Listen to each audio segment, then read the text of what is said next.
Welcome to the new Overlords Podcast, where we talk about hot video game news and what we've been playing.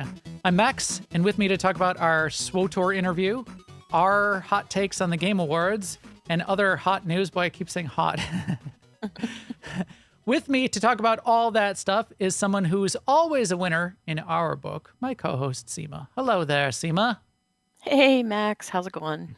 It is going great. Thanks for asking.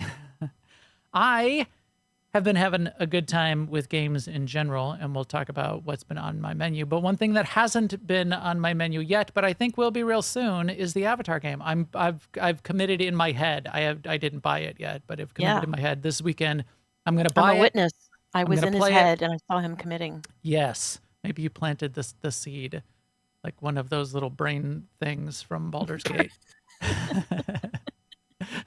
But yeah. So I have committed to that because I've been like hyping it up and talking about it for so long, and it's getting pretty good reviews. It's not earth shattering, but pretty good reviews. And I think it's just going to get lost in the shuffle because for whatever reason, because people hate the big publishers who actually spend a lot of time and money on their games in favor of like Monkey Time, which is also brilliant, but they work. Ubisoft is working really hard on this stuff. I've talked to some of those developers. Anyway, I'm gonna try it. I'm gonna play it, and we'll talk about it in the next week or two. What we'll also talk about right now, though, is the news. Good news, everyone. So tonight, we're pretty much going to do an extended news segment, and it's going to be quite long because first up in the news is something that we had a super huge... Oops. I meant to remute this before I bring it up and play it in the background. We did an interview with Broadsword, which was amazing. So we're going to talk about that a little bit, just do our overall commentary on that. We had so much fun doing this interview. I know you would agree, Sema, right? Yeah. Can you not hear me? Yep, I sure can. I already agreed. So. Yeah, well, I don't know. I was just throwing it back over to you because I keep... Yes, I would agree, Jeff. We had Ashley Ruhl, who's the narrative director on Star Wars: The Old Republic, as part of the Broadsword studio these days. Sullivan Kelly, who's the lead writer, and Keith Kanneg, who's the executive producer. And it was 45, 55 minutes, somewhere around there. What does the video say? Because 52, 54. So 53 minutes. We chatted it up with them. We talked about the process they go through in making the game. We talked about a whole bunch of things. So we're gonna just rattle off a few of those things we talked about and give our overall assessment of how much fun we had. Oh, she had 2 cats. It was hard because I had all 4 of them in small squares, so I couldn't zoom in. They had a little drama going for a while. The cats? Yeah. Are they like whacking each other? You know how like a cat will like take its paw and just like whack, and then like do it like 20 more times. Whack, whack, whack, whack, whack, whack, whack. I did not ask about Schrodinger's Emperor. I have asked that in the past of other. I think we kind of asked it of Charles, or maybe we asked it of Ashley actually on the last interview. Yeah, we talked about it with Ashley. Yeah, because it is that's a fun thing. So there's a lot of things we didn't ask about. We didn't ask about HUD toggle. We didn't ask when pets are going to get machine guns. We didn't say, when are you going to fix PvP 50 times in chat. We should have just kept like in our own side chat, even though it was not live. We could have just like spammed stuff in chat. Scroll our own chat, the Riverside chat. But yeah, what are some of the things we did talk about, Sema? What was what was your favorite thing that they were talking about? Well, we talked about with Caitlin what's it like to create a story that a long arc that takes place over a long amount of time, and what kind of things do you have to take into consideration? And we also talked about where does writing meet narrative direction. Yeah, quite a bit of that. Yeah, and the swap between the writing and the narrative direction was a little bit. The balance was a little bit different than I had expected. I had more expected like Caitlin would be like doing all of the lore and the writing and making the arc. And then Ashley would be like fitting that into the world and everything else that goes on. But it's much more hand in hand between Caitlin Yeah, and Ashley. the edges are much more And like so they fit together, they mesh y- together. yeah, kind of the way Caitlin said she's the how and Ashley's the why, and I would even take that a step further and say Caitlin's like almost like the execution of the writing, whereas Ashley's a little bit more of the architect, because Ashley's job is not only like the writing of the story and the dialogue and the lore.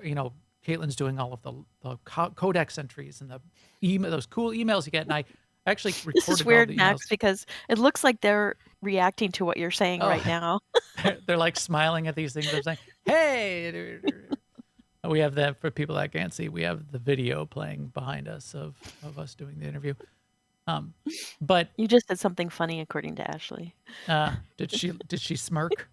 No, she laughed. Yeah. Did she exhale briefly through her nose? But Ashley's definitely kind of the architect of laying out not only the story of what's going on in the content in the chapter that we're getting, but she's got to fit that into the rest of the world. Right. She's She actually makes it happen, though. She's like where the characters are on the screen and what their faces show and what they're wearing and how scenes mesh into the next scene. right. So yeah, right. She also does like the direction of like the cinematics. I mean, that's a core skill of hers. That's going way back, a decade at least, or two now that she's been working on that. But things like, should we go back to Ord Mantell? And if we do go back to Ord Mantell, how does that fit in with what's going on in the rest of the galaxy? And what factions should we or should we not pick up? And so there's like the story of what's going on with Hedakol and Sahar and all of that. And then there's the rest of the game.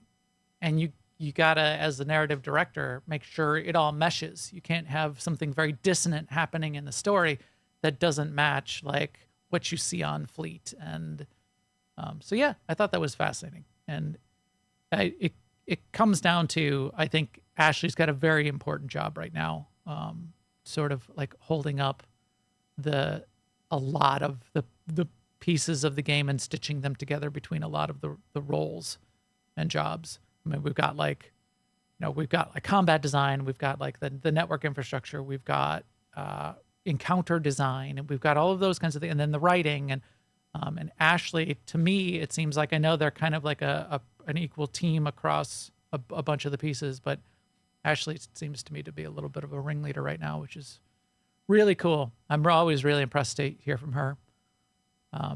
Caitlin, I thought Caitlin was great.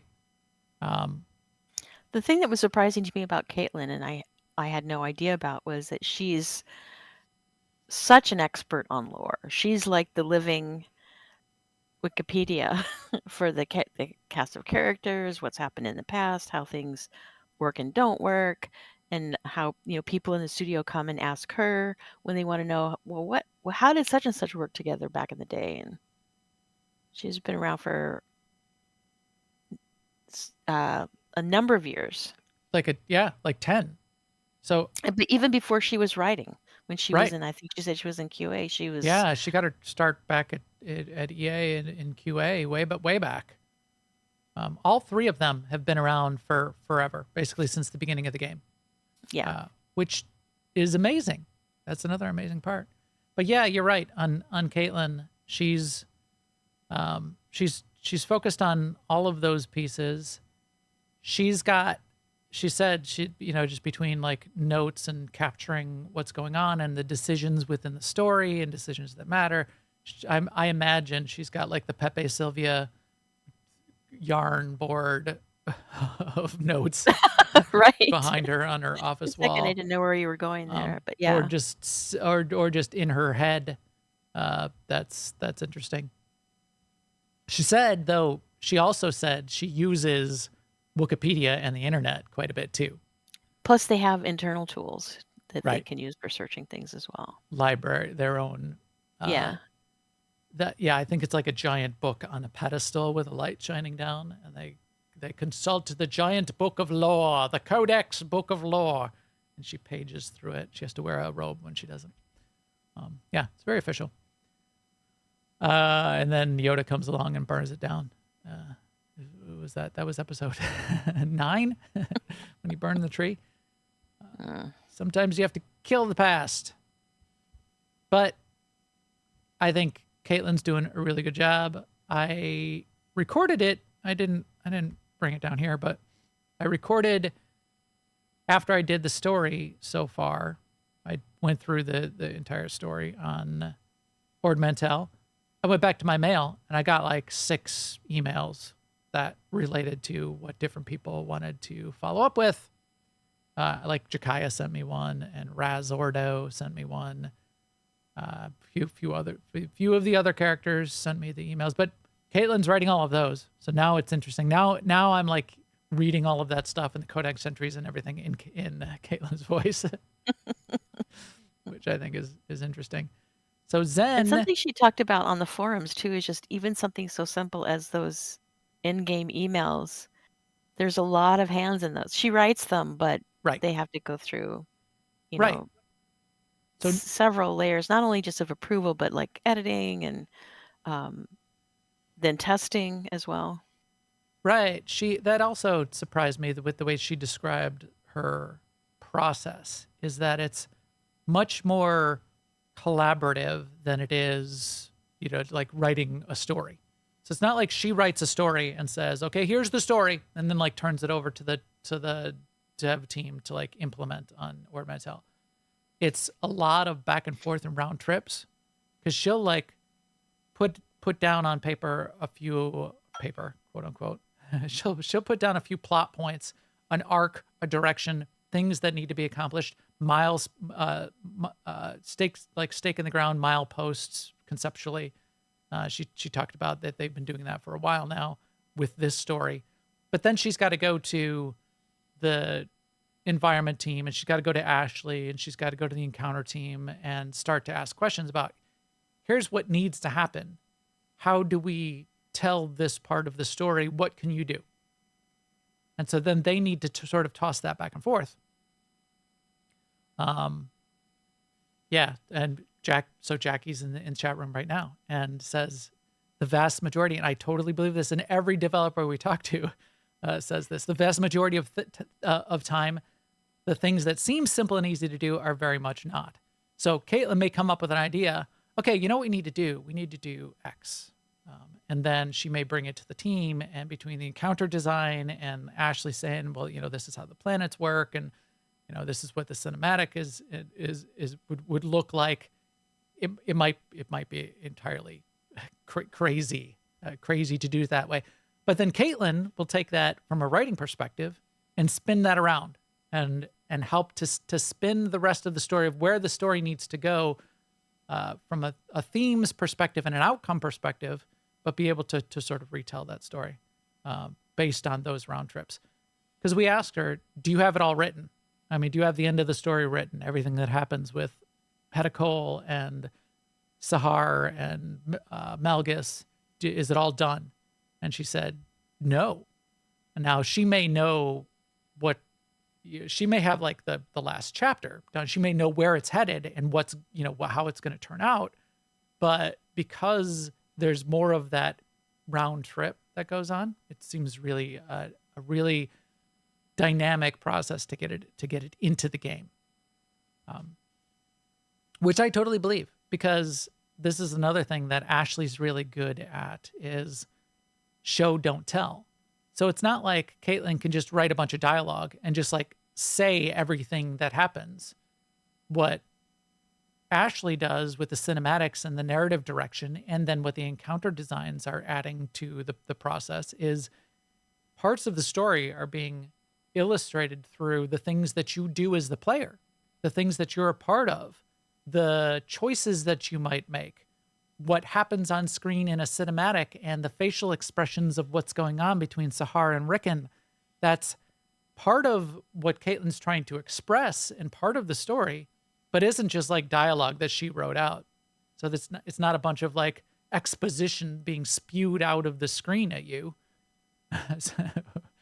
which is good because we want to play the game. We want to be in the story. We want to be part of the story.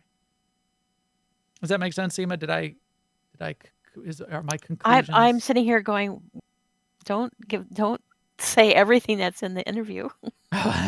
This is true. Okay, so we did Caitlin, we did Ashley, who's this architect, and you're right. I wish I had the big screen view of each of them. It was also difficult to talk to all three of them, and we if you go through the interview, we did try to do a good job, and actually when I was looking at in the editing tool, the time was pretty well spliced between the three of them. So I thought it was, yeah. It was. I was happy about that. It was difficult though to do that kind of time switching, and we didn't get the opportunity to do some of the things that we would do in a one-on-one interview. Like Caitlin's got a electronic keyboard, leaning up against the cabinet behind her. Right. She's got some Lego stuff. She's got a bunch of stuff on the walls. Keith's got some interesting art hanging up behind him.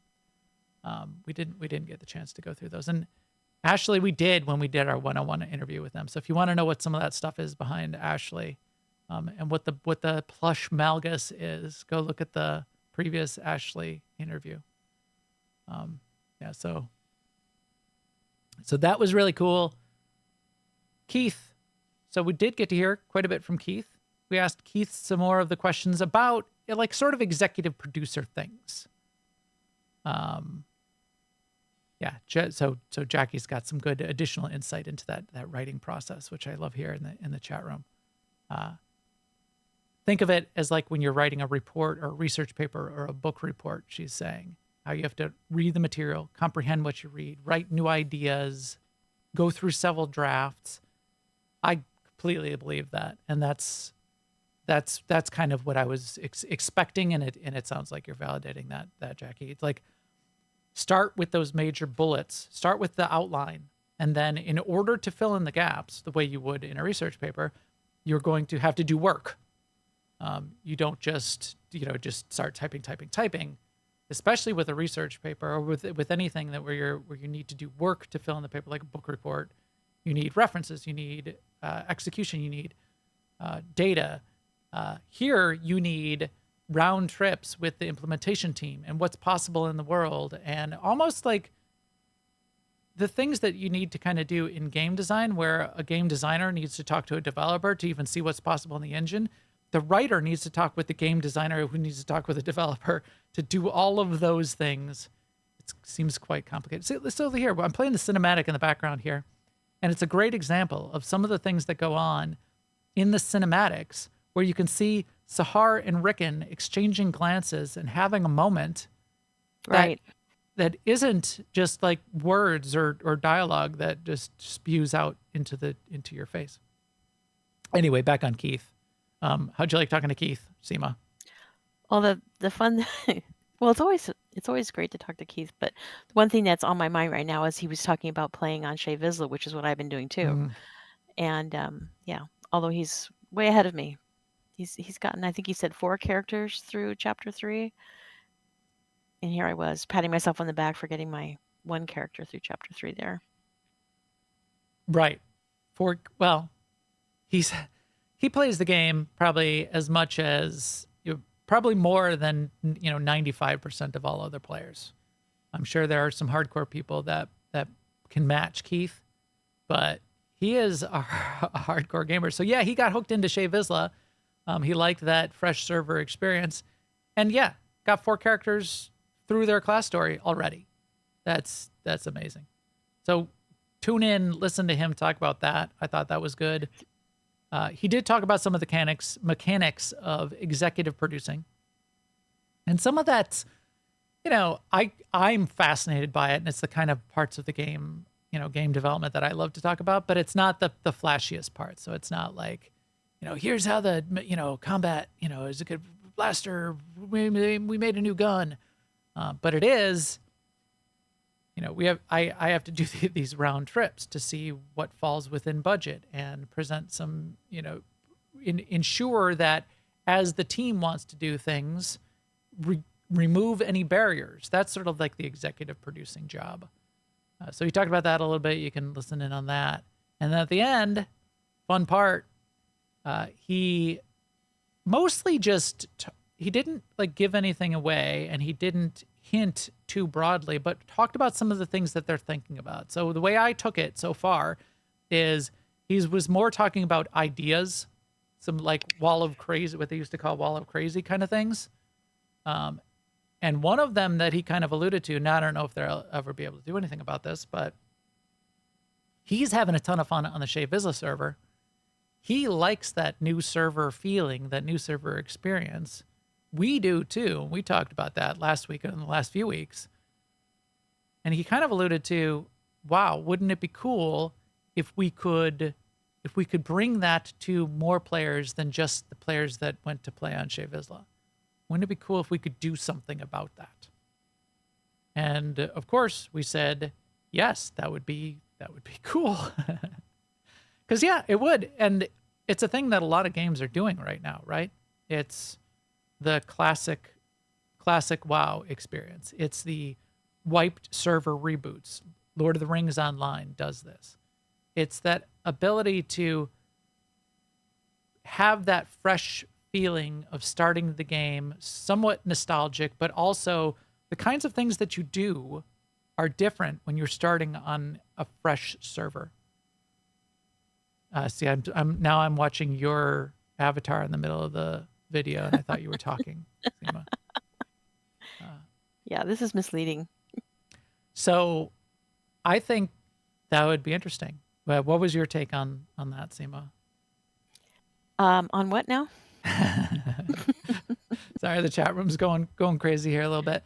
The idea of Keith talking a little bit about that feeling of a fresh start server and maybe bringing it to the rest of the player base somehow.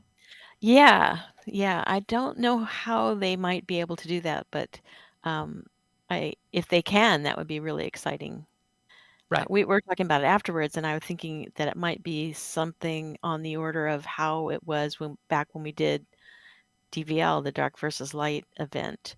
It wasn't fresh start in that you still had all the resources of your legacy, but it was gameplay that it was going through gameplay that you maybe hadn't done in a long time. Right. So maybe they could do something where you spin up a temporary legacy, or maybe there's one legacy for everybody, but it's different from your current legacy, so everybody's starting fresh and working on the same legacy. Or I don't know, a lot of things came to my mind, but I do enjoy that fresh start feel, and it's kind of the best of both worlds on Shea Vizsla, because you do bring a lot of stuff with you. Like, for instance, I have my snowball cannon. Oh, right. You have your collections. That's all. That's yes, all you have. But you do have your that. collection. You don't have any credits from your other server. You don't have your legacy, but you do have your collection. So I can dress up and I can throw snowballs. Right. For and sure. You can, I mean, a lot of snowballs. Very limited, but you have a couple utility items like a trainer droid, the but that is, or Revan, like a little vendor you can put the out on the Revan doesn't, for sure. The Revan comes in handy. Yeah. Dr. Ogrub, though, these days, right, you don't train yeah, anymore, so that's true.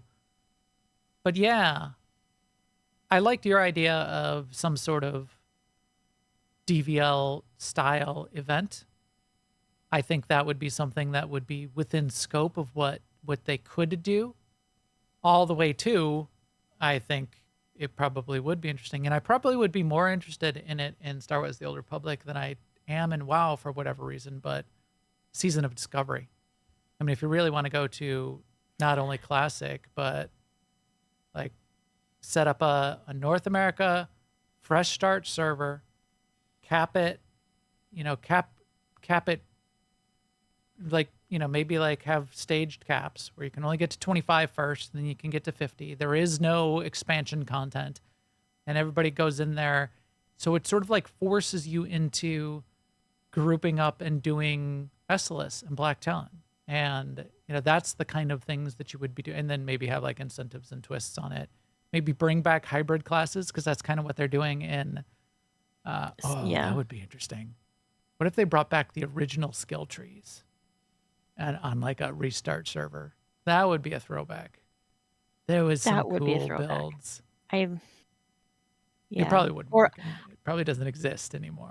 yeah, and also even Season of Discovery, what they did was over in WoW, what they did was they made Blizzard picked a few abilities for each class and brought those to that class from other X packs or from Yeah. their brains or whatever. So it was limited. Like if you imagine being able to choose from anything in any X pack, it would be remarkably hard to make that all available. And I think old skill trees would be sort of like that. Yeah. Right. Right. Yeah, And absolutely. another, speaking of impossible things, I was seeing this on Monday night. I was in Karaga's Palace with Where's the Cantina, one of our ops teams, and I was thinking it would be kind of fun to have like an event, sort of, a single standing event or a one-time event where you go in an op and it's just like the event operation, and it's totally random which bosses are in there from all the bosses we already know. So that you could do like Nephra, and then you like go around the corner and it would be the tanks from EC, and then you'd go around the corner and it would be um, Isaacs from the End of Gods. That would be interesting.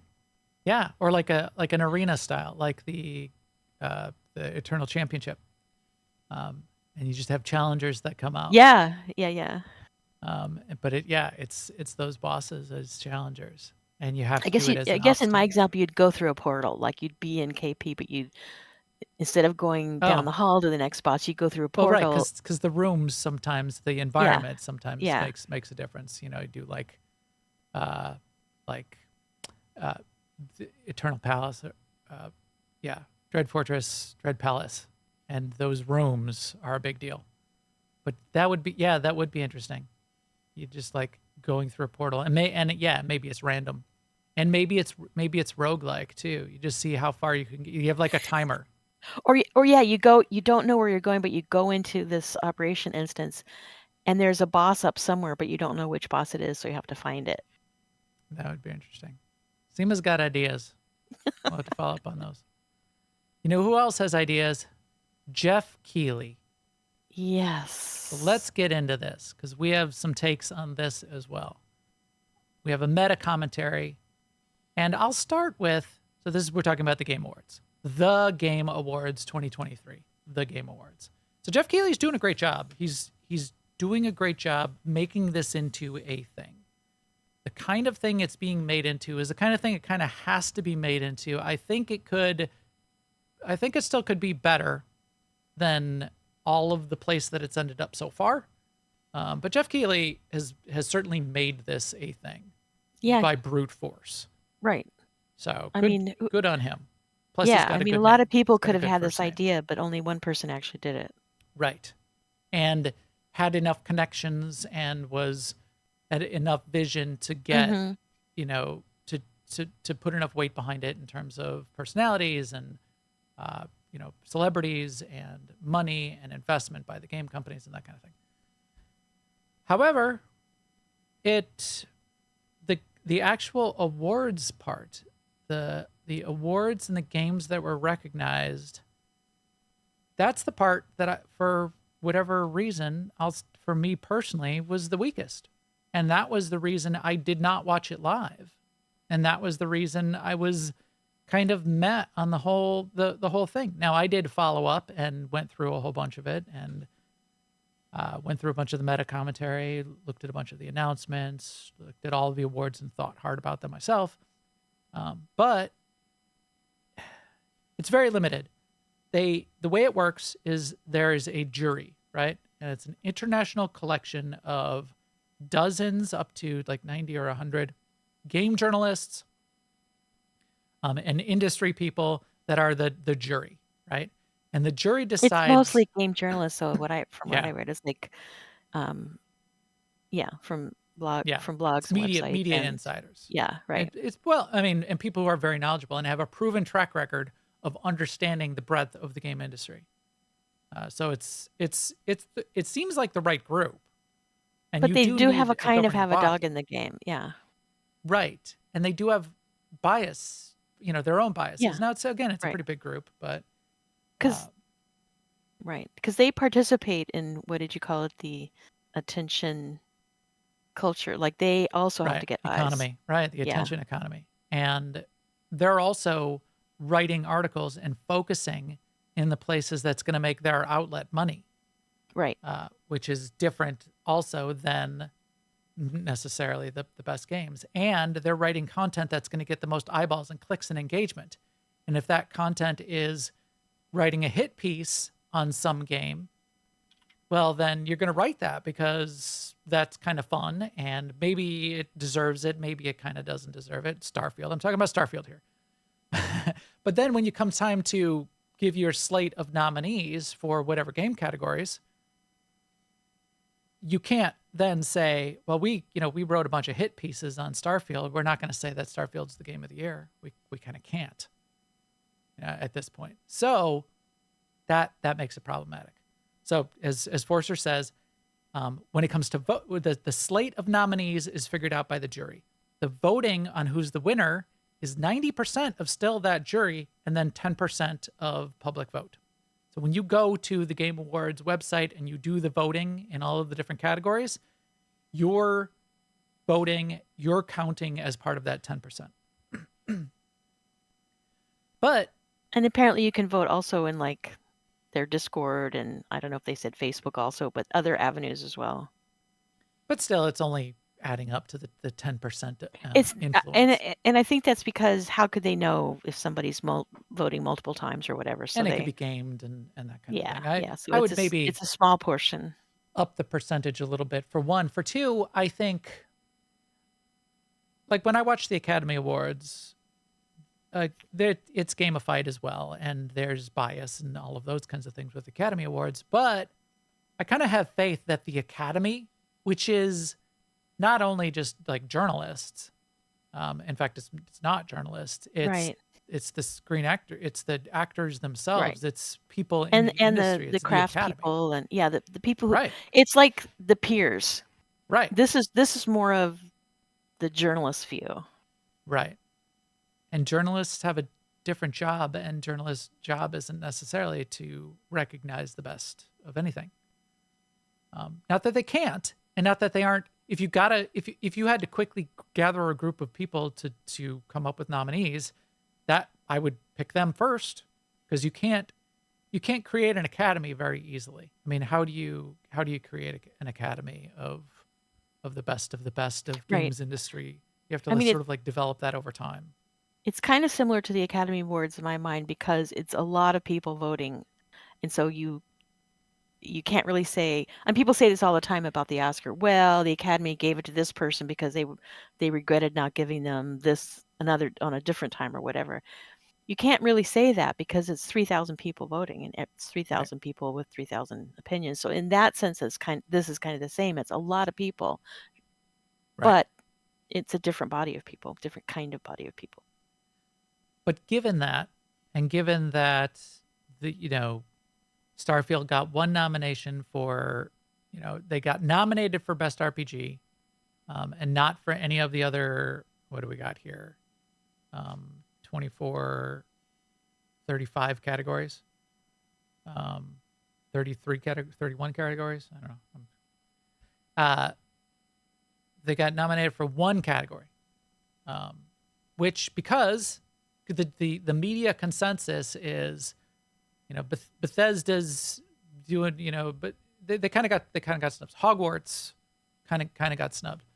A bunch of these games that are beloved by people who pay for the games and play the games and like games, not gamers, because gamers hate games, but regular people, they kind of got snubbed. And or maybe they didn't, because you can write, you can actually go out and search. Did Starfield get snubbed? Did Hogwarts get snubbed? There are a couple of good articles out there that have a good case for the fact that they didn't. People will say, well, here's the reasons that these other games kind of should have been ahead of them and made the slate, and Starfield did not.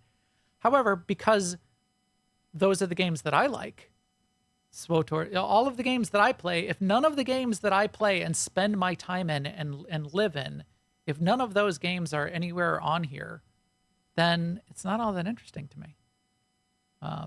And that's not true. I mean, there were a bunch of games. I do play a lot of these games, but my favorite games of the year, a lot of them aren't on here. So that just in general, that made it a little bit difficult for me to be too excited about it. Doesn't make it bad, and that's going to happen, especially with the volume of games that are out there these days. That's going to happen. But that was my personal take. What about you, Sema? Did you, you weren't making the popcorn 2 days ahead of time to get yourself into the Game Awards, were you? So No. why did you not? I mean, I don't watch the Academy Awards either. So I'm just not into the don't whole anymore winner either. loser thing Right. ever. It's not that interesting to me. And plus we had talked about it a bunch leading up to it, how we thought that it was kind of a runaway for Baldur's Gate 3, which makes it a little bit less Yep. interesting as Right. well. However, I didn't really realize until we started looking into it for today's conversation just how many categories they have. And I can see why, and I can see them getting more and more categories, because some of these categories aren't going to be meaningful forever. Right. And some of the categories, they don't even, it seems like they haven't even defined the category very Yeah. distinctly. Yeah. Like Final Fantasy is in 5 of the categories. It was best, I think it was nominated for Best Action Adventure for Final Fantasy. No, Zelda. That was what I was thinking of. Yeah. Zelda Tears of the Kingdom won for Best Action Adventure. It could just as easily have won for Best RPG. Why is Right. that an Right. action adventure and not an RPG? I mean, it's kind of an adventure, but Baldur's Gate is an adventure. Final Fantasy 14 was nominated for Best Ongoing. And then Right. it was also Final Fantasy 6 or 8 or one of those numbers was nominated for Best Mobile. Right. Well, because it was a mobile port of an older version of one of the Yeah. Final Fantasies. So, yeah, it's... And I'm also kind of interested too, because some of these games I hadn't heard of, and that's always interesting to me, that I spend so much of my brain space thinking about and playing games, and then I know there's a million that I've never heard, that haven't come across my field of vision yet, but it's kind of eye-opening to figure out that some of them that are famous in their fields I haven't heard of. Right. One other bit of meta commentary, I think, and then you and I have a couple comments on some of the categories, but one other bit of meta commentary is the Game Awards themselves. It's a product, and Jeff Keighley has created this product, and the product's designed to still serve his original vision, which is to elevate the games industry, but also to make the game industry into something both commercially and commercially important, and make the Game Awards a commercial success. And in doing that, the weight on the commercial parts of what the Game Awards was much, much heavier. So of the 3-hour produced event of the Game Awards, I mean, you can look up articles that tell the exact timing, but it felt like 2.5 hours of that were ads. And some of those ads were like trailers and announcements and cool things to talk about going on in the industry. And here's another trailer. And then they would get to presenting award for for best performance, which Neil Newbon won for Astarion in Baldur's Gate. Totally deserved it and had a really interesting story. It would have been nice to hear Neil talk about that for more than 90 seconds, especially since that was bookended by 3 to 5 minute trailers for 2 other games on either side of his 90-second acceptance speech. I mean, if your vision is to celebrate the games and celebrate the industry and celebrate the people who make them, maybe do a little bit more of that. Maybe weighted a little bit more of that in the future. I did see a headline. I didn't read into it, but the headline basically said Jeff Keighley claimed that they didn't shove anybody off. But however he sort of set the stage, the acceptances were short. You're right about one thing, Master. The negotiations were short. So the acceptances were short, and some of the categories were kind of really relegated to the sidelines. Like all of these ones down here, best esports. There's 5 categories that were the best esports, and they were done in the pre-show. They weren't even done as part of the main event. So they were done in the pre-show, and they were just rattled off, and like people didn't get to come up and accept the award, at least for most of them. And that, either they're part of the show, either they're an award, or they're not. And I wasn't interested in them at all. It was the best esports game, Valorant. Okay, the best esports athlete, I think it was Faker. The best caster. Really the best event, like the best tournament, the best coach. But that's great. I mean, you do have. I mean, Academy Awards has some of those that they get that sort of get announced outside the show too. So maybe that's the way Jeff was sort of designing these. But I don't know. Because the rest of the time was filled up by ads, and some of them were pretty cool, but just ads, basically. Ads and announcements and trailers and all of that. And 10, 15 minutes of Hideo Kojima getting to say whatever he wants, and 90 seconds of the other interesting people. Not that he's not interesting, but he kind of rambled on for a while last year and this year. That meta view of mine made this sort of the event a little bit less interesting as well. Anything else on the meta commentary, Sema, before we get into the categories? Yeah, and you really said this already, but like as you look at the categories, and a lot of them is like best game direction, best narrative, best art direction, best this and best that. They're also related. It's like I almost can't believe that, for instance, Alan Wake would win best narrative and best art direction when there's 10,000 new games every month. Right. So there's also like another requirement, right? Like, and recency bias is what people sort of describe there. Those Mario and Alan Wake kind of just came out. And everybody's like hot and hyping them up right now. So they're top of mind for the jury. But yeah. And I mean, there's sure it's good, but and I'm nothing against Alan Wake. I'm sure it's like fantastic, but it's just I'm not exactly saying what I mean, but it's sort of like there's just so many games. How can it be the same 4 or 5 games in every category in the top categories? Right. I agree. I mean, you can say that there's a lot of movies that come out each year, but there's like at least one order of magnitude, if not 2 orders of magnitude, more games that come out each year. Yeah, that's yes. So the odds that a game would even get nominated for multiple categories, let alone win multiple categories, seems like it should be low. But because of the categories. Now, some of the obvious ones you'd expect for Game of the Year, but yeah, best art direction. Why would that also be Alan Wake?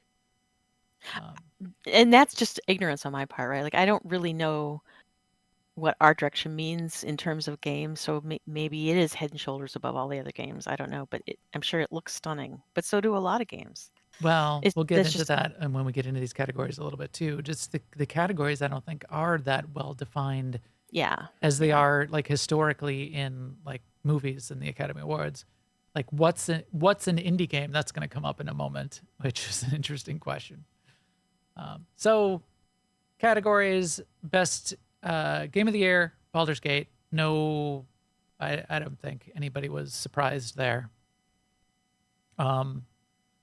What wasn't nominated or wasn't even shortlisted, like Starfield, from my view, should have at least been shortlisted. But I can see, I wasn't surprised that it wasn't, because again, the journalist had a field day crapping on Starfield, how could they then put it forward as a Game of the Year contender? They couldn't. Best game direction. Again, what is game direction? Maybe Ashley's job for Star Wars: The Old Republic is game direction. There are game directors. Some games don't have game directors. It doesn't sort of like work like that role. It's not like a director for a movie where the director's the one actually sort of in charge in creating the art.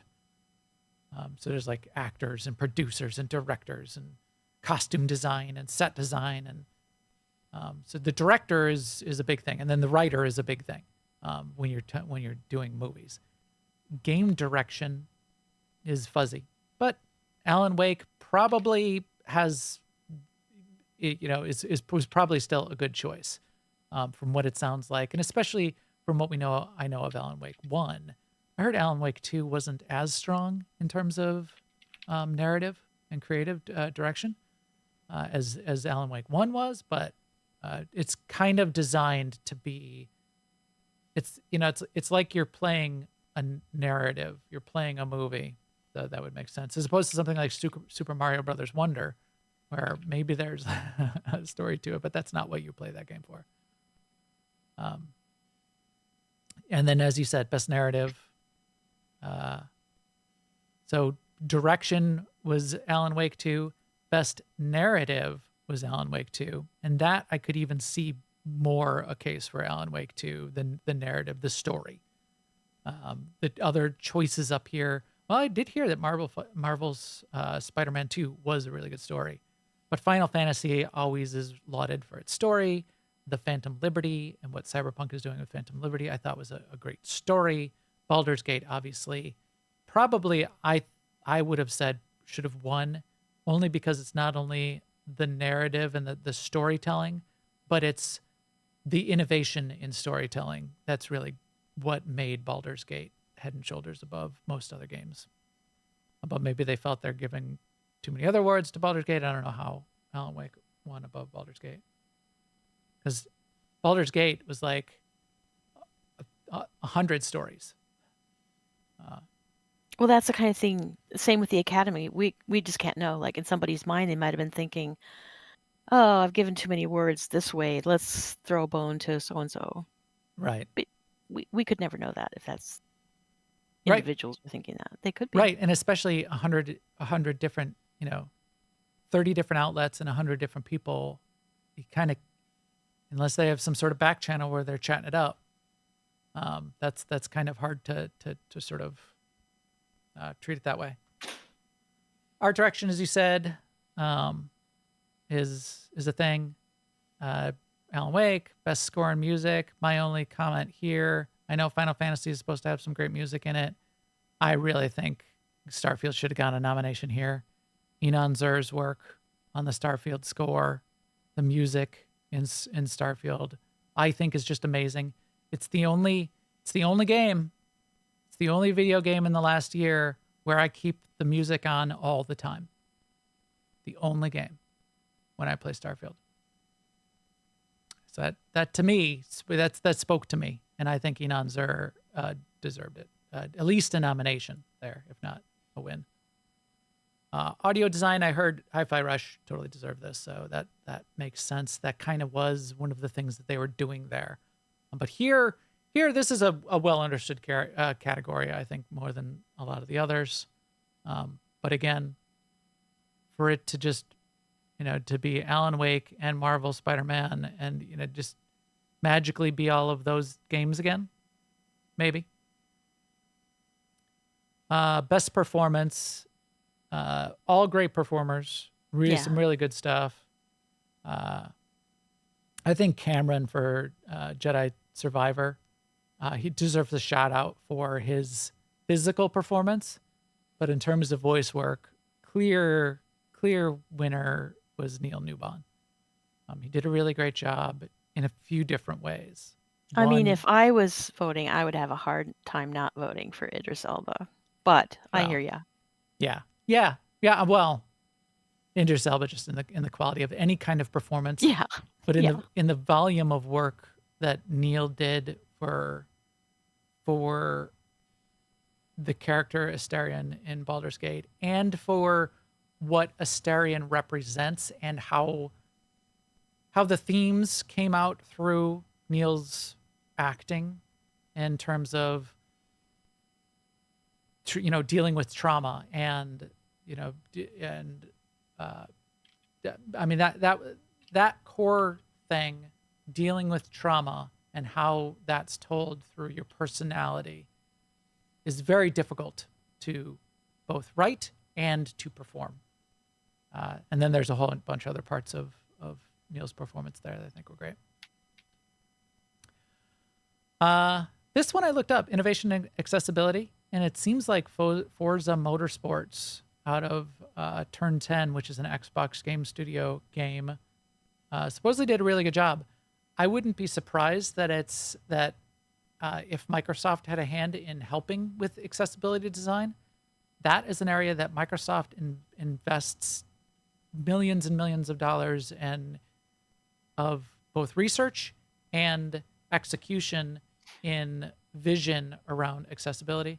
And I guess what you get with Forza Motorsport is such support to the degree that you can race the cars, you can play the racing game, even if you're completely blind. And it's just built in. Right. And I think the award too is, I mean, obviously, but it's for innovation and accessibility. So I think also this game did things that other games hadn't even tried before in terms of accessibility in a driving game. Right. That kind of thing is only good for the rest of the industry too. People can look at that and see what they did and learn from that, and that just makes the games more accessible to everybody, everywhere in the future. It's hard. And it's hard just work. reading about this one learned me some stuff about accessibility in games and what kinds of things that games are doing, and it is kind of remarkable and fascinating. Right. This is an interesting category, and again, probably very, very difficult, probably fuzzily defined, but it's games for impact. So this is thought-provoking, social meaning, social message. I liked the story of Chia. Is that how you would pronounce that? TCHIA? That's how I would pronounce it, yeah. Chia. I like the story of it. It sounds like a deserving story. And it's a cultural exploration of the music and culture of New Caledonia. It incorporates multiple languages. It goes through that exploration of both the culture and the music. There's a lot of really cool sounding aspects of it that I was impressed by. And I like that these kinds of games are recognized. So that sounded good to me. Any comments on that one? Just reminded me of some of the game design people that we talked to last year that were addressing personal issues that were personal to them. Right.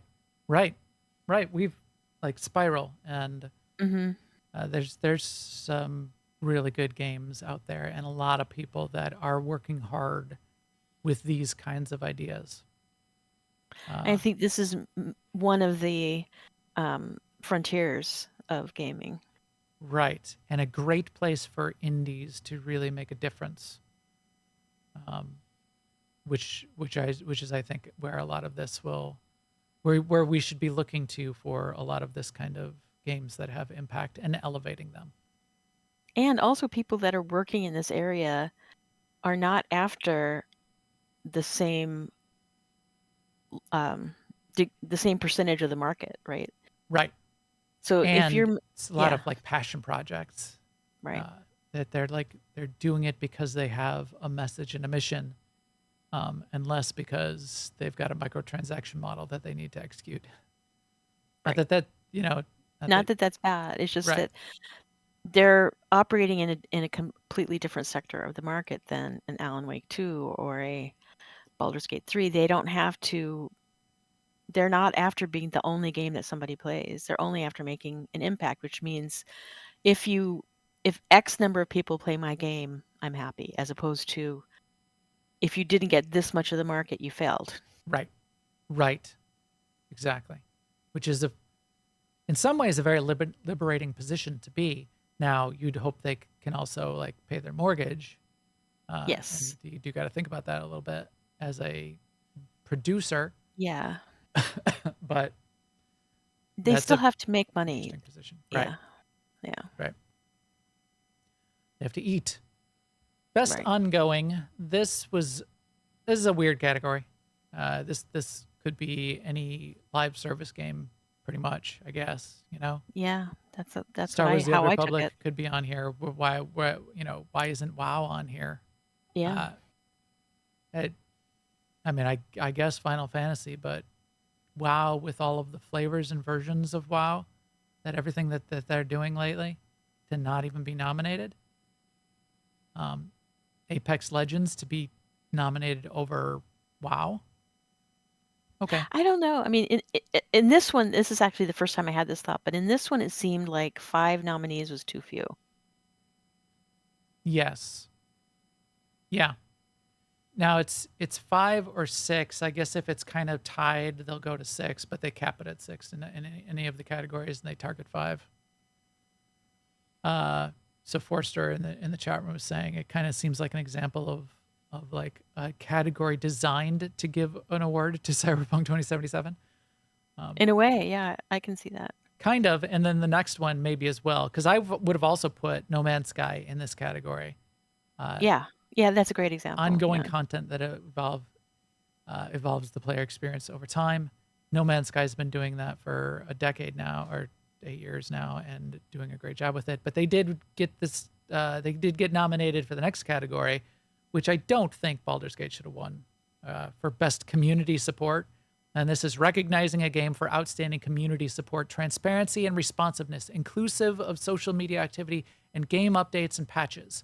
I mean, Baldur's Gate had a couple patches out, and they had they just put out a cool patch, which was like, you come back into the game 6 months later, and you get like a little bit of an update from all the characters in your story. Fine, that's great, but you look at what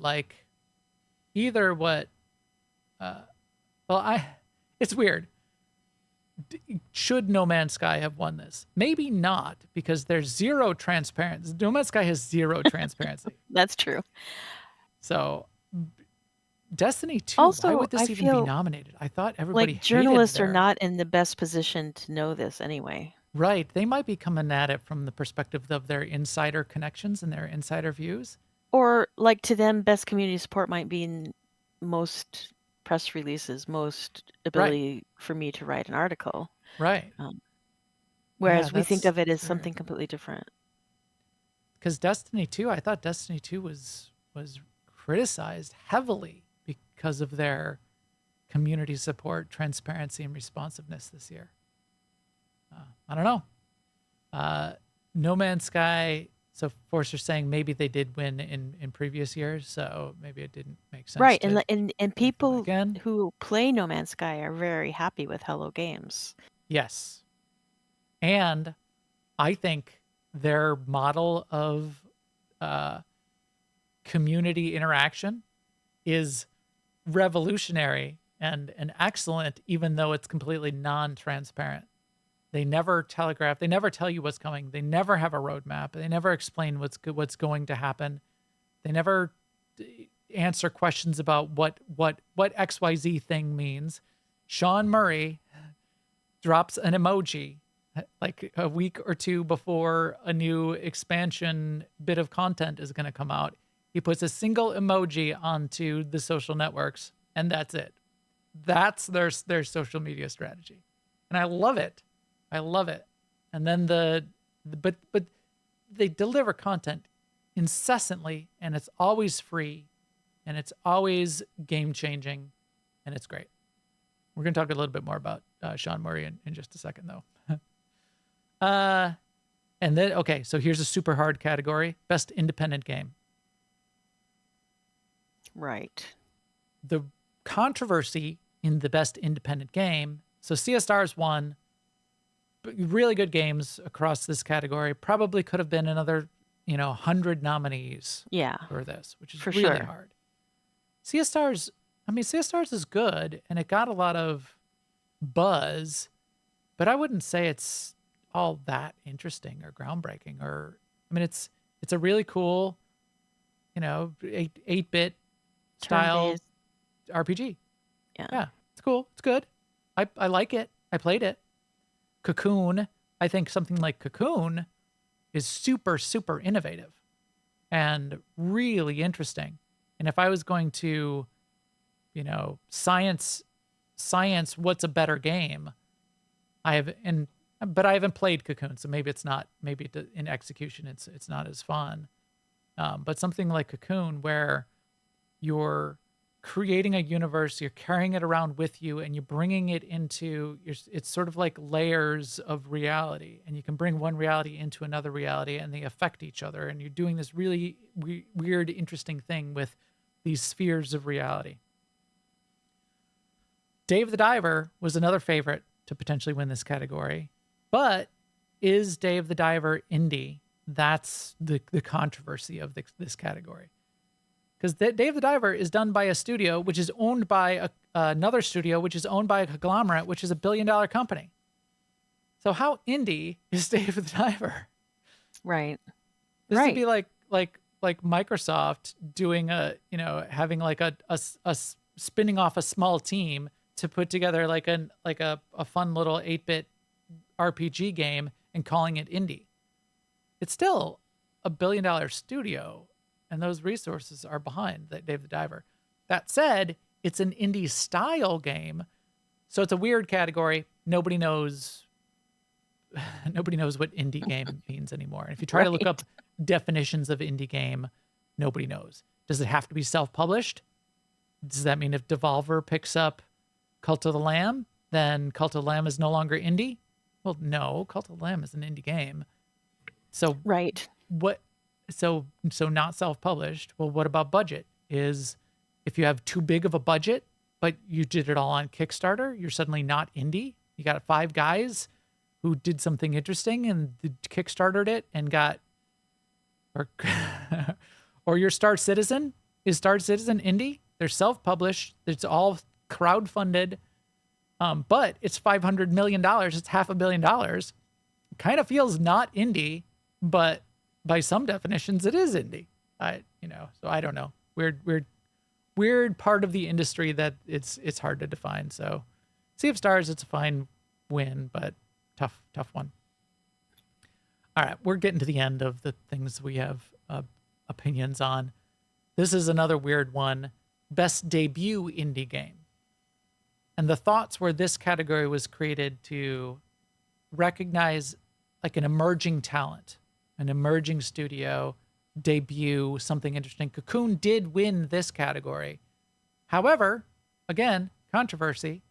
The studio that Cocoon is made by also made Stray.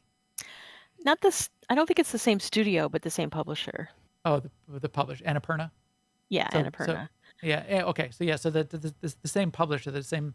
Well, but so not Geometric Interactive, the studio. So maybe this is more award for Geometric Interactive, and again, you have to separate it from the publisher.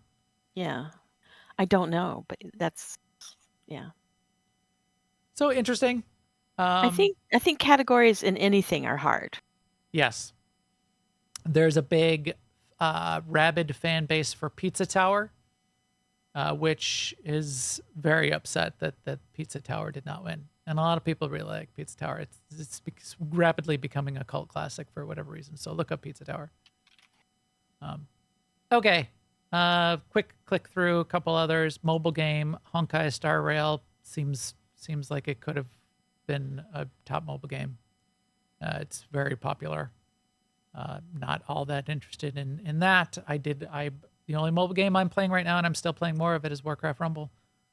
AR VR got a nod to Resident Evil Village VR mode, which is supposed to be very good, and Resident Evil has done some really good work in the last couple of years. So I wouldn't be mad that they won. I would like to compare it to, and I'm probably going to try out Horizon Call of the Mountain. The only thing I don't like in VR games, which I think Horizon Call of the Mountain has a lot of, is like the VR climbing. I like teleport movement in my VR games where I've got to like reach up and grab and I'm like looking down at it's a little rough. Unless it's really done well. Action game, Armored Core 6 seems like a clear good job here. Hi-Fi Rush could have won it as well, but Armored Core 6 is really, really good. So that's a good one. Action adventure, this was again weird. So this was where we said Zelda won for action adventure. What does that even mean, though? Yeah. I guess that's not an RPG because Because Baldur's yeah, Gate won for RPG and they weren't nominated for action adventure. Starfield did get a nomination in this category for best RPG. Fine. Thank you, jury. Best fighting, Street Fighter 6. I heard it's good. I'm not a fighter game aficionado. Family game. People love the new Super Mario Brothers Wonder. Not a surprise to me that this would be, and recency bias that this would be nominated highly here. So seems good. Sim strategy Pikmin, I have not played. Cities Skylines, I know had some problems with their launch. So maybe the Pikmin 4 would be a better choice in this category. I'm just sort of flipping through these to finish it off. Any yeah. comments on like these sports racing, Forza Motorsport? They seem to have done a great job. Do you care about any of these? Multiplayer. Oh, this one, multiplayer. Baldur's Gate won for best multiplayer.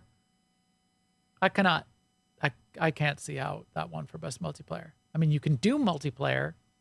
I heard it doesn't really work out very well because it's like trying to play D&D, but if everybody gets to make their own choices, which you kind of do, and one person kind of gets ahead and starts the conversation, and you end up in like weird places, and it kind of breaks the game in most cases, is what I heard. And some people have a lot of fun with that, and sure, that's fine. I can't see how that's really a best But multiplayer all of these games are experience. like that. All of them are. These are not really. None of these games are great multiplayer games. I So mean, I guess so Street maybe this Fighter. means something else. Maybe it means something else. I don't know. Oh, actually, that this award was sponsored by Discord, whatever that means. I guess get the most people in voice. Yeah. This was also a little bit of controversy. I saw some good takes on this. Not really controversy, but best adaptation. So this is creative work adapted from a movie. Mm-hmm. Last of Us on HBO won this, which probably is a great choice. I saw a good little analysis though that said It was already written like a movie. Right. It's So like it was adaptation. Right. They Whereas didn't have to opposed do to anything innovative to adapt it, but they still had to be excellent. But yeah. right. Whereas opposed to like the Super Mario Brothers movie, which like how do you make a movie out of Super Right. Mario Brothers? But they did, and they did a pretty good job. Or Gran Turismo, which was a hard thing to do, and they did an okay to good job. But so a little bit bold and more daring in some of the other categories, but Last of Us executed really, really I well. think So also can't say it's a somebody bad voting might choice. have been thinking to themselves, which of these is the best movie? And right. And if yeah. you're thinking about it like that, then Last of Us is definitely better than any of the other categories. A lot of people like Castlevania though. Anticipated game. This is also weird. How do you vote for most anticipated game? And it's a bunch of journalists voting for it. So Final Fantasy VII Rebirth. So a remake of Final Fantasy VII is the most anticipated game. Right. Really?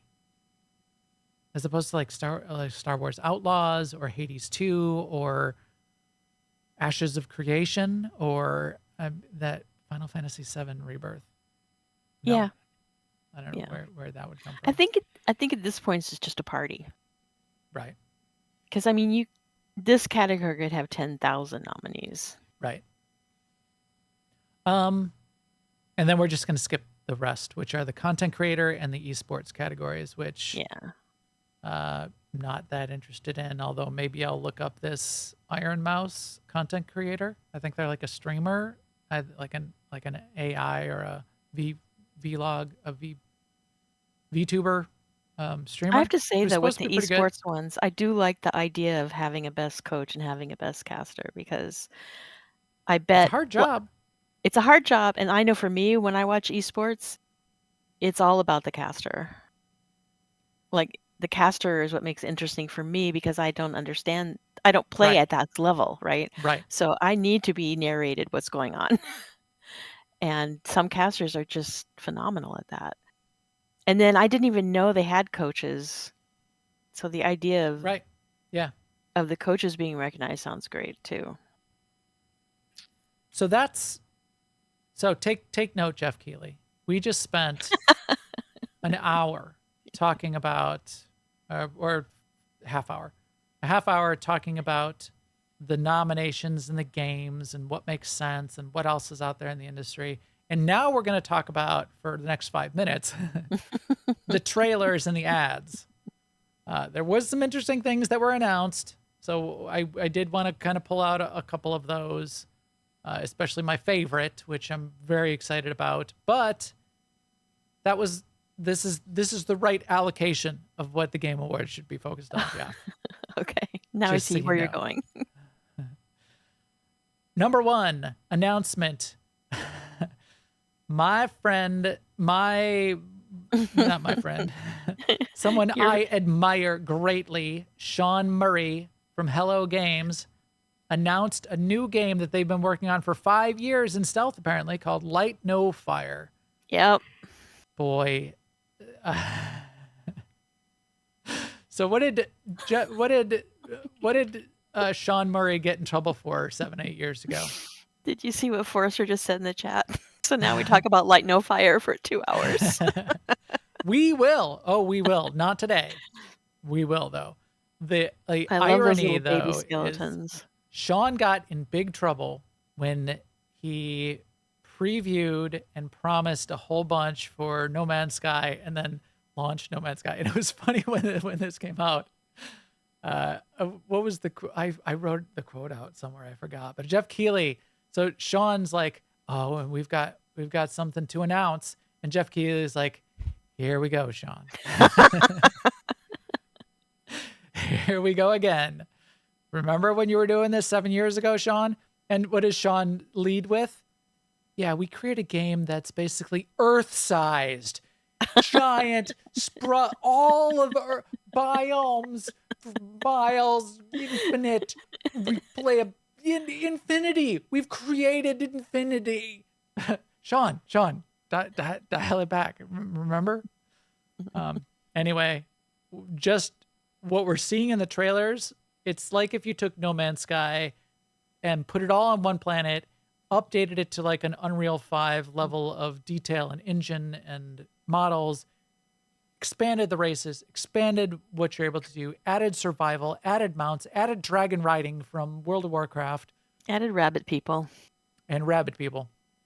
And slung all of that into some amazing game. Then that's what they're teasing here in this trailer. Look at the trailer. We don't know what it really is yet. We're not going to go too far today. I'm just sitting here laughing at myself because one of the criticisms I had for GTA 6 trailer was it didn't show any gameplay, and I was like, huh, it looks attractive, fine. But I'm looking at this trailer going, wow. Well, this is in engine, and it did say that at the beginning. So it's not just cinematic. I mean, this is like in engine stuff of. But like you're right. flying It around these doesn't really environments. show us anything other than mounting what gameplay will be like. I think there's like 10 frames of combat. They flashed to combat for like 10 seconds right there.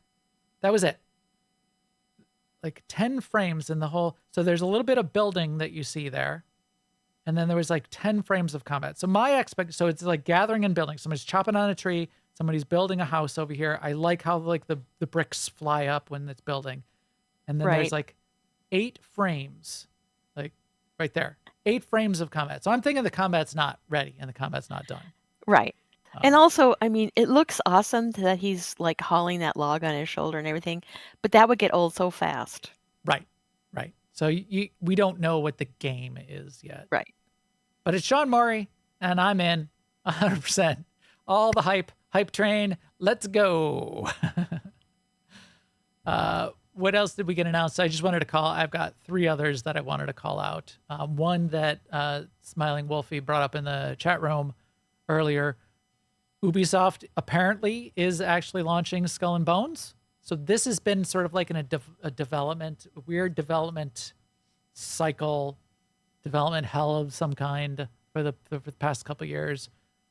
Skull and Bones apparently is going to be releasing. They did put out another trailer, and it has a release date of February 16th, 2024. This is a multiplayer RPG, multiple servers, up to 20 people on a server. You're a pirate, sail around, do pirate ship things done by Ubisoft. Looks really, really cool and interesting in the trailers so far. And a lot of people are hyped for this. We're gonna have to see how it ships and how it plays. I imagine it's gonna get its fair bit of criticism just because it's Ubisoft, even if it is really good. Because people just love to hate the AAA studios these days, no matter what happens, if there's any flaw whatsoever. But that looks interesting. I'll be keeping my eye on that. Then what are the other ones? Oh, I don't even know. I didn't go too far into this, but Hideo Kojima. Why are you doing that? I thought I muted. Oh, I just muted it over here. Hideo Kojima rambled on for a while or a bit at least, about this OD, about what it is and what it's not, and didn't really explain what it is, and nobody knows. So there's a Hideo Kojima game called OD. That's everybody's confused but excited about, because Hideo Kojima is a genius. Let's see, when he moves his head, the pattern in the eyes does not move. So it's not like, I don't know. We don't know what it is, but it's fascinating and everybody's fascinated by it. It So looks we'll like it see. has a horror theme. Like it could be sci-fi, but it'd be basically horror. So That's because everyone's scared. One is afraid. Be afraid. Be very afraid. You will be. And then this one I just pulled out because there was actually a bunch of these DLC announcements. So God of War is getting a new sort of like game mode DLC. So God of War Ragnarok Valhalla, a new DLC game mode that looks kind of fun, more kind of like a roguelike game mode. But there were a bunch of these. So go back through the announcements if you're interested. We'll be getting them actually coming out, and that's when it will be more interesting. But those ads, there were tons of ads for DLC, ads for remakes, ads for stuff that's already out, ads for every bunch of things. And I heard they're getting more and more expensive to advertise in the Game Awards. So, well, I just assume that's how they fund having the game right, the Game Awards again, anyway. He's got to make it into a product to some degree. So right, that's that. Okay, last news item of the 3. So here we've gone an hour and 20 minutes, but this one will be much shorter. But a hot take of the week, which is sort of like an interesting story of game development that I'm sure people, maybe we'll get a little one of those game documentaries. People Play Games, I think, was overlooked for content creator. They made a really interesting documentary, a games documentary that was very highly regarded. Maybe they can make one for The Day Before. So The Day Before was a game that came out about a week ago, launched to tons of criticism, overwhelmingly negative, 50% return rate on Steam, at least, if not people are still returning it. Nothing like what they promised. Not a very good game, even though whatever they released ended up being not very good. And then 3 days later, the studio shut down. They said, we're closing the doors. We're done. We're out. I'm out of here. They're taking their ball and they're going home. So this is a developer called Fantastic, Fantastic. Yeah, fantastic. They kind of had promised this for a while and had some really good trailers out there of like an open world MMO zombie survival game. And And then what they ended up releasing was much, much less of that. More like a handful of players, zombie shooter extraction map kind of thing. Much smaller maps, not open world. Extraction shooter means you play for a while to try to get through the map and get out and survive. And also not very good. One of the things it was criticized for, which I don't think is that valid of a criticism, was it's all asset flip. And what asset flip means is there's a lot of assets that you can now buy on the open marketplace, and that's game assets. Like here, they're showing. I'm sorry, I wasn't showing the screen. Like the guns. If you need an AK-47 in your gun, should you hire a designer, spend $5,000 just to custom model an AK-47? No, because an AK-47 is a well understood weapon. It exists out there. Just go buy one. Why would you do that? Why would you spend development budget on that if you want an AK-47? Maybe you can tune the look and feel and the style so it matches the style of your game. You're definitely going to want to do that. You don't want a very jarring discrepancy in the palette of assets that you have in your game. But reusing assets and buying assets and asset libraries, I think is not that I don't great a reason think to the people criticize the game. who use that as criticism understand how much that's in use in general. Right. Even at AAA studios. Yeah. Um, Like if they weren't looking, if they didn't already hate this game or want to pile on, this is just another reason. Right. You're right. It's an reason. The fact that the game was not very good, that's the best reason. The fact that the game is not what they promised is an okay reason, but not my favorite reason either. Right. Because you lied is my least favorite criticism of anything anywhere ever. Although there does seem like there's a pretty big gap here lied. between Yeah. the marketing and what they did. But it wasn't like they did pre-orders or crowdsourcing or Kickstarter and like suckered a bunch of people in to pay for it ahead of time. They did promise a bunch of things, and they did make people pay for it when it launched. So people were buying it, and it wasn't what was kind of promised. But it is what it is. But it's gotten to the point, though, where if I see overwhelmingly negative on Steam, I just kind of ignore that because I just feel like that's obviously people glomming. Right. It's the glom bandwagon people. And what's fun to criticize today. However, it does seem, looking deeper into it, that there's it might be justified in this case. Yeah, justified in this case, which then makes it an interesting story. The two brothers who potentially had a bunch of volunteers who may not even have been getting paid to make the game.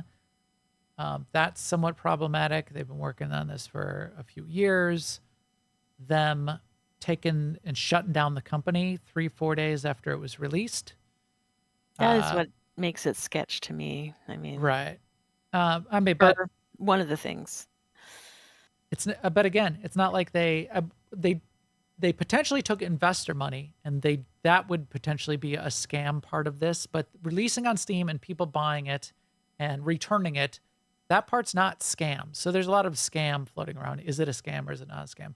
I don't think it's a scam.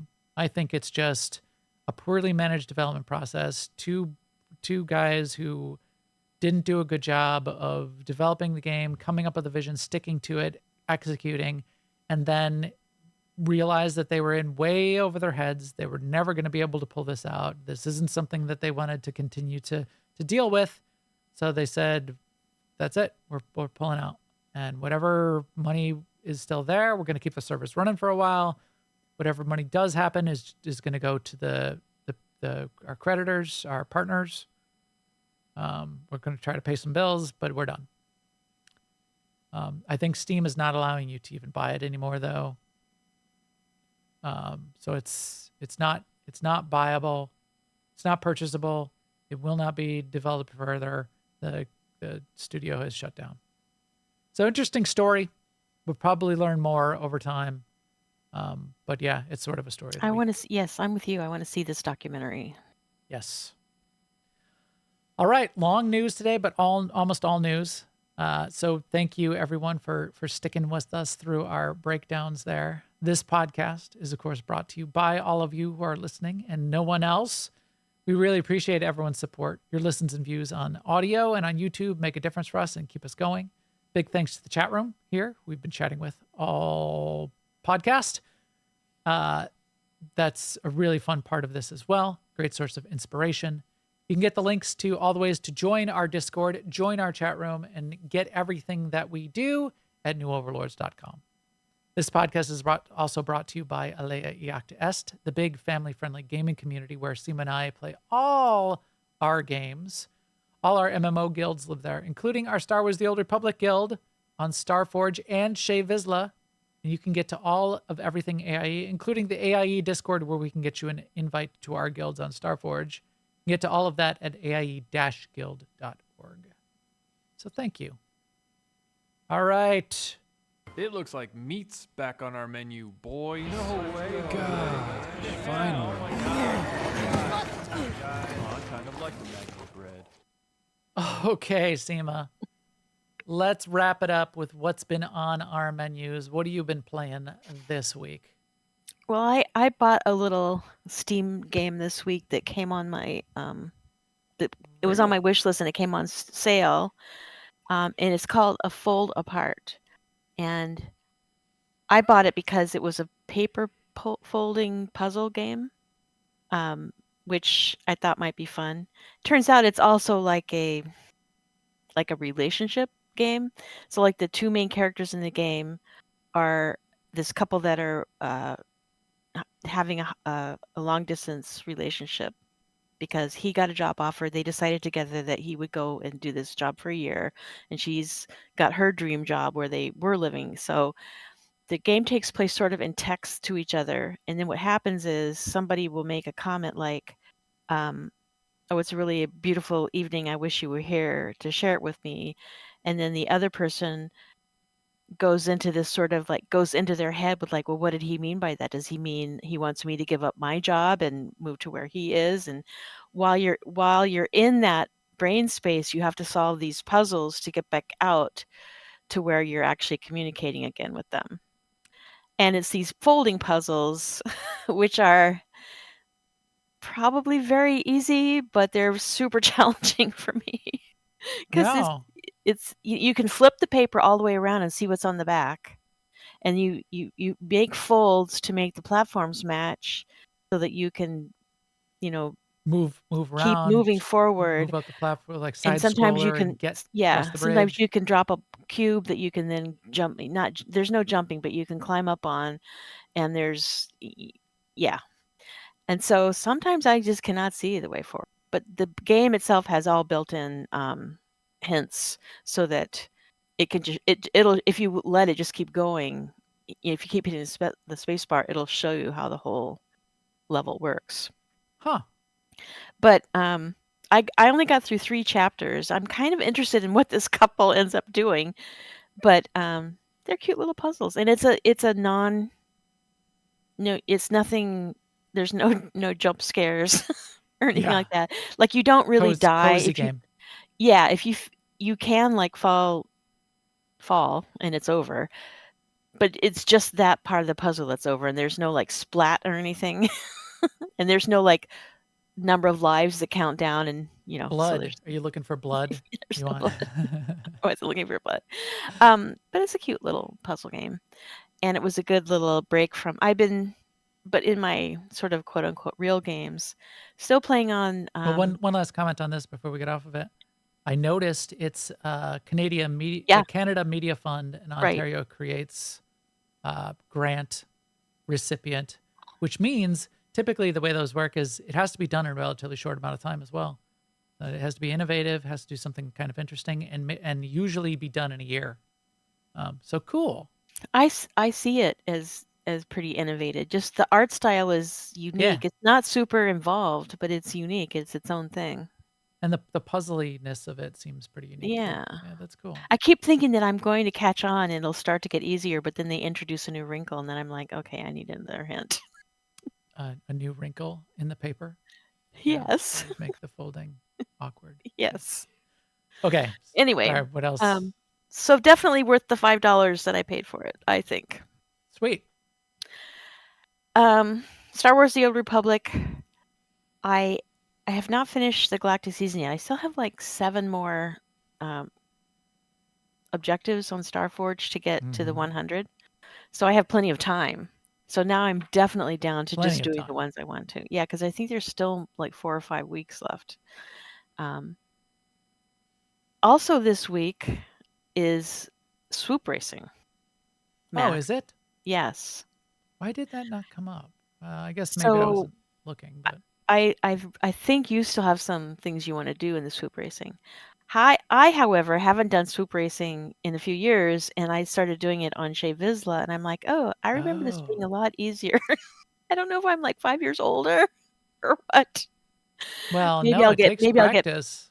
I might get back in the back in the swing of things. But I went on my level 20 operative to Onderon, and I kept getting killed by the wildlife as I tried to go Oh, by by them. the ads? Yeah, because Interesting. I guess you can aggro them. Even while you're doing the swoop race? Yes. Oh, that's So I that's had to like this. kind of, I That's like the got, sand people with the pod racing in episode 1. That's I had to get like extra hard mode. and then of course I got like a bee in my bonnet. I said, I'm going to do this. They can't make me not do this. So I kind of I did the track a few times and learned where all the mobs were and tried to go on the far side of the track. Interesting. Right. Yeah. I mean, it's Yeah. easy to get. You can get to the track by avoiding mobs, but the first time I got killed by someone I was just driving by, I'm like, huh. And they don't have to get very close to you, and they only have to hit you once when they're 75 and or no, they were 70. Because I didn't have any trouble on Onderon. They just weren't close enough, or maybe. Right. Anyway, that's what I was doing this morning. Interesting. And I did play quite a bit of Season of Discovery on the weekend because I'm trying to catch up to my friends now that are almost ready to do the raid. So that's level 25 in World of Yeah, Warcraft Season yeah. of Discovery. So it's that new season server. Did you get any runes? I have gotten 2 runes, and I love them both. But right now, instead of getting all balled So up do you and just like trying to, slot a single rune, or do you use all of the runes? you can use them all because the way it works is the first rune I got, it goes on your gloves, Okay.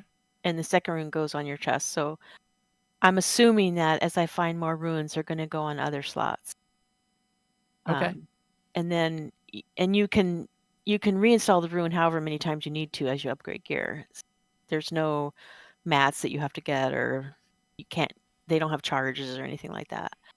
So Interesting. my plan now, though, is to finish leveling and then worry about getting the rest of the runes. Well, finish leveling to 25, because however, whatever you have to do to get the runes, I figure is going to be easier at level 20. Not easy, easier at level 25 than if I decide today I need to go to Winter Spring or something. Yeah. Right. Right. Interesting. Yeah. I was thinking that it was more like a tactical, like a single tactical, and you would pick one. So why does everybody want metamorphosis? I don't know which one. As Is a that the rune? Warlock one? Maybe. I don't If know. it's the one that allows the Warlocks to tank, that's what they all want. That's Oh. why they roll Oh, okay. Warlocks, because they want to tank. The problem with that tanking rune is that I don't think you still have to, but originally you had to actually do part of the raid to get something that you needed for the rune. So they're like, well, we can't even tank the raid because we can't have the rune yet. And I think that might be true. Like maybe the vision was that Warlocks will tank, but maybe not Black Fathom Deeps, which is the first raid, maybe subsequent raids. I don't know. But they did take some aspects of that out, but you still have to do lots of different things. And our Warlock said, yep, I'm an open out of that. I'm going to do another class. Okay. Interesting. And even then he's gotten more levels than I have. Gotta chop. But you're like, well, he's gotten more levels than you in Season of Discovery. But what about Yeah, I What have way about more levels second than MMO? I have way more levels in Then Star it, Wars than he does. yeah, add up all your levels in all of your MMOs. I'm sure you've got the most of anybody. Do you throw that back in their face? Well, And in ICC this weekend, we went in and had uh, some good attempts on Syndragosa. We did not get her down. However, I think we were definitely in range. Like if we would have had, I mean, everyone says this. If we would have had one more try, we could have done it. But if we had 3 to 5 more tries, the problem is getting to Syndragosa. It's a long night of raiding just to get to her. So we were looking yeah, at the end of our. We went a little bit late. This week we're experimenting with trying to get some of ICC done earlier in the week, which will be tonight, which will give us more time. And we spent some time doing some stuff that ultimately didn't pay off. So we'll have more time this weekend. I mean, God willing, and the creek don't rise right. for her this Yeah. weekend. So she's going down, and we will most likely have our first look at Arthas, the Lich King. Arthas. Arthas. You're something Arthas. Yeah, cool. Poke him in the face and see what happens. I think it's going to take us a few on Arthas. If I don't know. We've done amazing things with this team, but based on my memories of the past, Right. it's a challenging fight. All But, right. my memories of the past are pretty unreliable. Suspect. Yeah, suspect, right? Yes, Right. as all of ours are, for good reason. That's the way humans work. So, anything else? I have a comment about that I just didn't say at the moment, but when we were talking about accessibility, Mm-hmm. one of the pioneers in accessibility were talking about cognitive challenges, and it was very big topic, but one of the things they landed on was things like triggers. So they were talking about a game that you can configure it so that certain things that trigger you are not in it. Like and more games are having like an arachnophobia setting. So like Yep. if you don't like spiders, Yeah, that's what I thought. and one of them was like thoughts of suicide or possibility of suicide. And I had this thought that like games, especially indie games, I know we said this before, are the perfect proving ground for this kind of stuff, because it is really true that as a human being, if you feel like, well, that's, hand holding and I don't blah, blah, blah, and now we're going to make everything this way and that way. If you don't like it, you can go play something else. Right.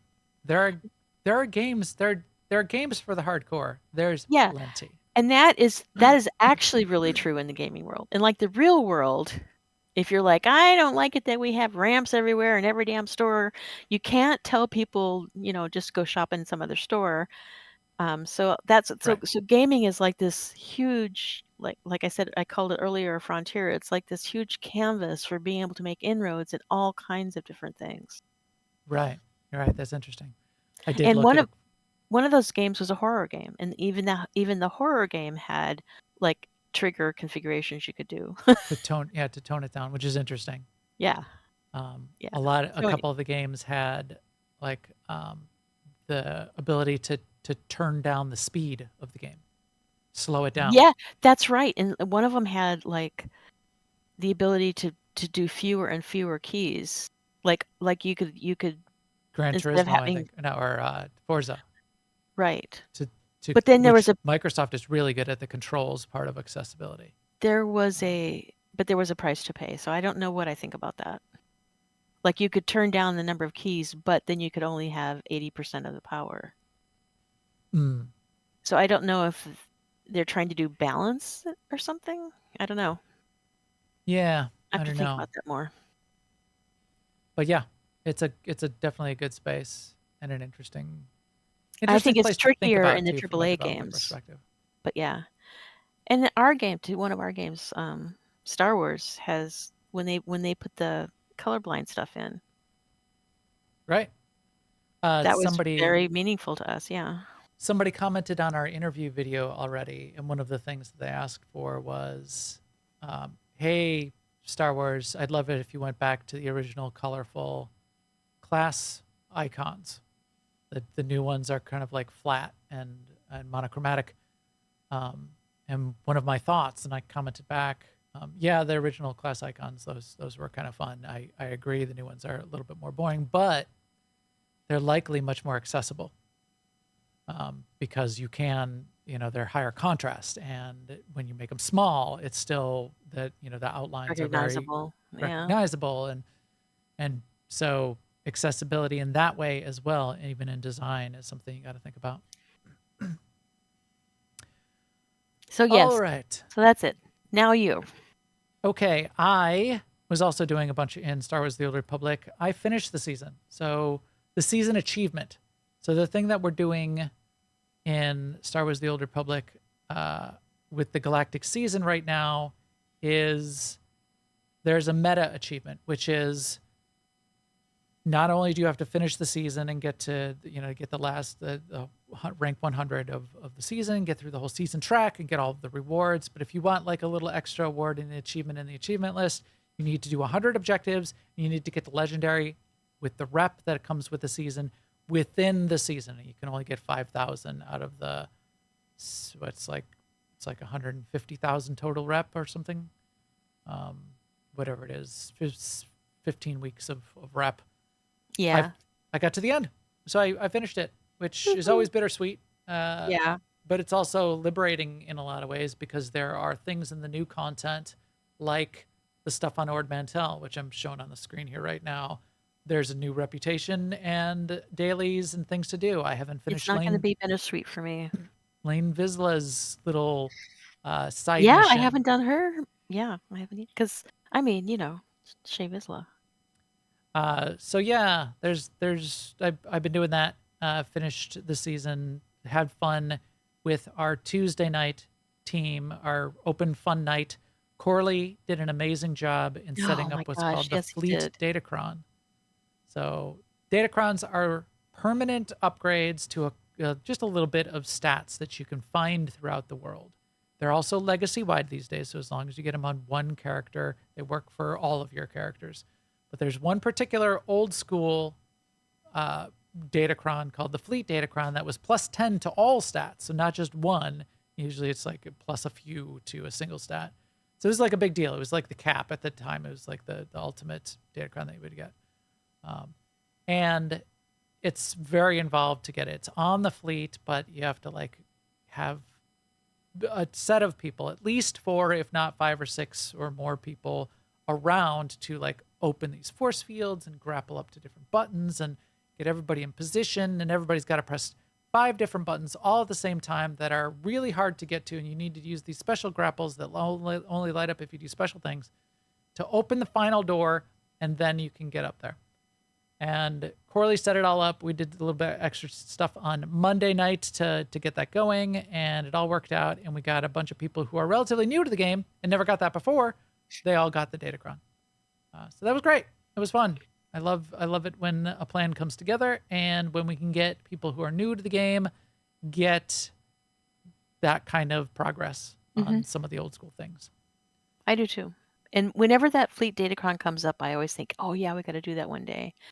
But Corley, he's just like, yeah, we got to do that one day. It's going to be Monday. Who Yeah. can help me on Monday? And now we're going to do Yes. it on Tuesday. And we really needed that. And that was great. Yeah. That's why he's our ops leader. That's why he's the man with the plan. I'm showing here on the screen, I had a little bit of fun. There is a new world boss on Ord Mantell, in the new area of Ord Mantell, Keston's Landing. And it is soloable. So this is my video of me soloing that boss and fighting it and killing it. It's probably the easiest world boss in the game, but it's not trivial. So we did it on Monday night also.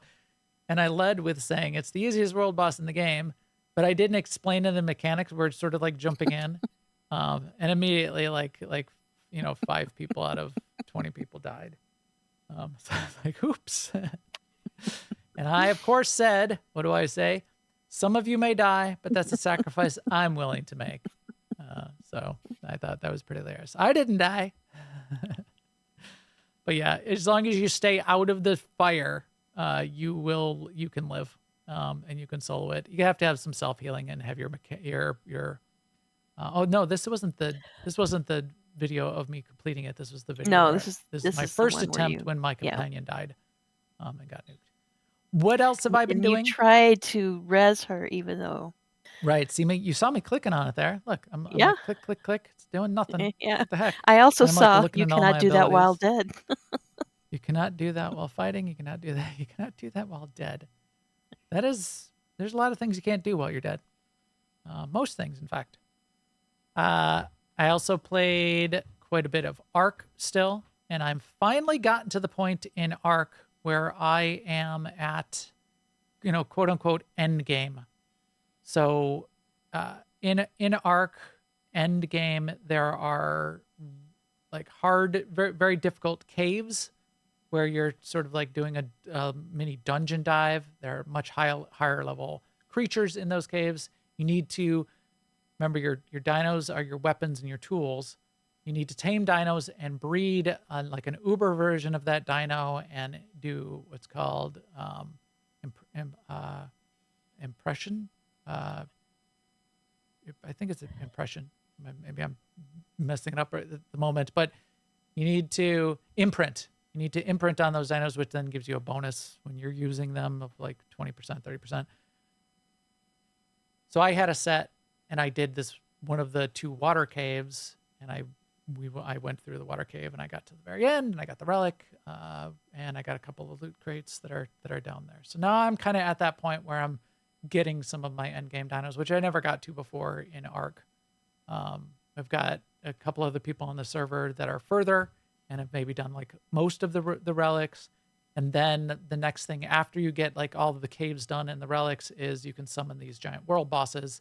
And there are like 3 tiers of them. You can summon them at gamma, beta, or alpha level of those world bosses. And you can kill all of them. Once you kill all of them and kill all of everything, you're sort of like done all of the things. There's also a holiday event in There is? Ark. Yes, you have to apply it as like a mod to the server, but it's an official mod. So it's applied to, so Nazrai, who's hosting our server for us as an AIE server, applied it, and it's still, they were delayed in getting it out. They've been sort of slow because I think there's like a Christmas one too, but this is a Thanksgiving one. And what this does is spread throughout the world. Instead of the little dodo birds, you know what the dodo birds are. You had those. Yeah. Some of the dodo birds will be about the same Turkeys. size, but it'll be turkeys. However, those turkeys are basically as strong as like an alpha T-Rex. Why is that so funny? They're not aggressive. They won't hunt you, but if you attack them and fight them, they're just a little turkey, but they're like the strength of an alpha T-Rex and the health pool of an alpha T-Rex. So if you're not careful, they can definitely kill you. They take a long time to kill, but then they drop basically a holiday currency, the wishbones. Then you take the wishbones over to the crafting table and you can craft the rewards, the holiday rewards. So where are the turkeys supposed to have come from? Nowhere. They just They just evolved. okay. Yeah. No. Okay. There's no lore. There's no, it's like- outside the lore. You didn't get like a drop from whoever sent you there in the first place, or No, the lore is light in yeah, that I know. way. I just thought light. I think the Christmas There's one light is the and there's Santa non-existent. Raptor, and you get visited by Santa Raptor. So so I don't think it goes. What came first, it the goes turkey or that- the eggs, as that deep. Intisar? Yeah, exactly. So I was doing that. I was also out and about a bit and laying in bed at night, a couple things, and I did a little bit of Warcraft Rumble. I'm doing more. So I'm like getting through, there's like zones and I'm finishing off the zones. I'm doing the quests. I upgraded I went to Tyrion as you have like a boss and then you have some minions and that's your team, right? And then it's random which of them out of your deck that you get as you're sort of like playing the level. But I went to Tyrion as the boss because I kind of liked his style, and he's got like a healing ability. It's not really working out that great, but he's still one of the decks that you can build. Then I also took the step of like starting to like look up decks and which are the best minis to put in a deck and what are the different deck builds that people are using. And so I'm afraid I'm actually getting into it a little bit as a time waster game, but it's keeping me Well, off Reddit. So that's well, a positive. that's a good thing. So I have heard some grumbles in Discord of people having difficulty with, I don't know if it's one particular boss or several bosses or what, but some like frustration. Yep. Have you run into that? I've definitely run it into a couple walls. And then what you do is instead of doing that next boss map that you're trying to get through, you do the quests, and the quests level up your minis. The daily quests also give you currency, so you can buy more minis in game, or you can pay real world money. Of course they do. But the in-game currency can be enough to get you like a better mix, a better deck that's tuned to be better for getting through a particular boss or a particular fight. And some of it's RNG. You might get a bad roll, get the wrong minis in your lineup, and they're getting really strong ones in their lineup, and Stitches walks down the map and smashes you into the ground. And you've got nothing to counter him in that round. So you just do it again. The rounds are quick, and you can just play it over and over and over. So not that big a deal if you've got the deck. And if you don't, you do the quest version, which is basically doing a slightly easier map that you have already done potentially. And then that levels up your minis. So yeah, it's a fine little time waster mobile game. There's that. All right. Well, we of course have gone long as we often do. So thank you everyone for sticking with us. I think this was a good wrap up point for today.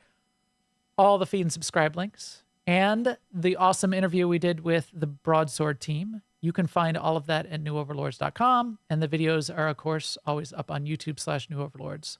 Please come chat with us in our Discord. That's a fun place where we hang out. You can see all the ARC, plenty of ARC chat is a primary thing, but a bunch of discussion about cooking. And Lars has got some amazing things that he's been cooking. And Tatsemi. Shrimp crema. Winter cooking that they've been doing at the Escape Podcast channel, and plenty of other fun chat like about the interview as well. All of that you can get to at newoverlords.com/Discord. You can also follow on plenty of the social networks like Twitter, Mastodon, Blue Sky, and Threads, and Instagram and Facebook, either Max the Gray or New Overlords. And we'll keep you up to date in all those places too. And with that, we will talk to you soon. Later, everyone.